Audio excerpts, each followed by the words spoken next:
Hi guys! Welcome back to my channel. It's me again, Jude, your Legit Travel Agent.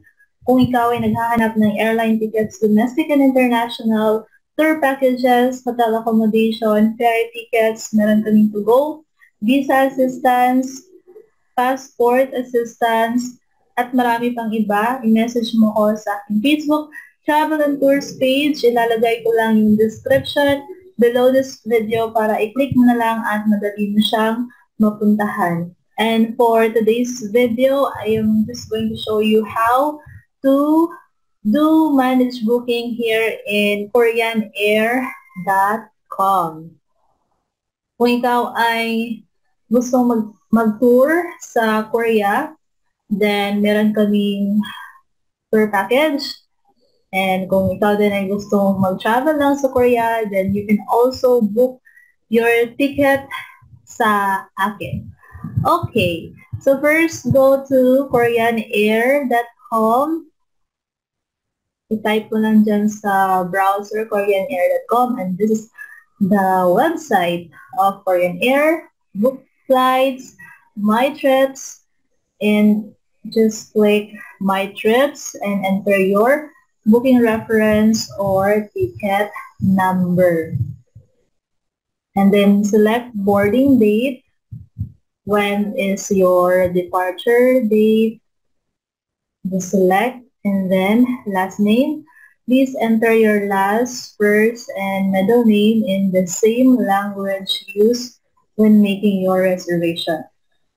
So, enter your last name, first name, and middle name. So, nasanay ako na hindi sinama yung middle name. And nag-error siya. Papakita ko sa iyo yung error kapag hindi sinasama yung middle name. So, walang middle name, try to click search. And so, please double check your information. So, kung ano yung naka-indicate, first name and middle name, yan yung i-input mo para hindi siya mag-error. And then, click search. In progress, please wait. And this is the itinerary. So this is a connecting flight.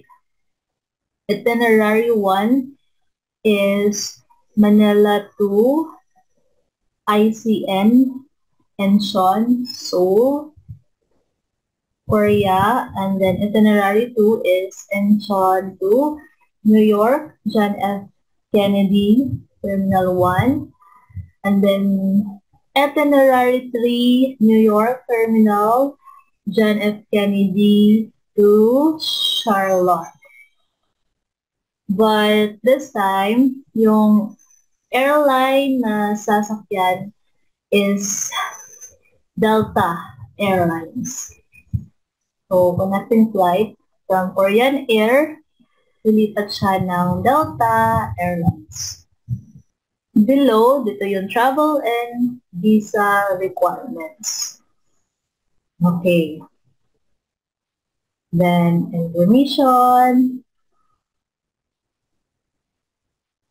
So, ganun siya. Ganun lang kadali kung paano mag-manage booking dito sa Korean Air. Again, we have international tickets available. Kung gusto mong bakasyon sa Korea, then message me para mahanapan kita ng mga schedule and yung mga tickets or yung mga presyo ng ticket, mahanapan kita na pasok sa iyong budget. Okay, thank you so much for watching this video, and kung may question ka, mag-comment ka lang sa baba ng video na to, and you can also message me again sa aking Facebook Travel and Tours page or sa aking personal Facebook kung talagang urgent yung katanungan mo na need na masagot agad. Okay, don't forget to like and subscribe. Keep safe, everyone. Bye!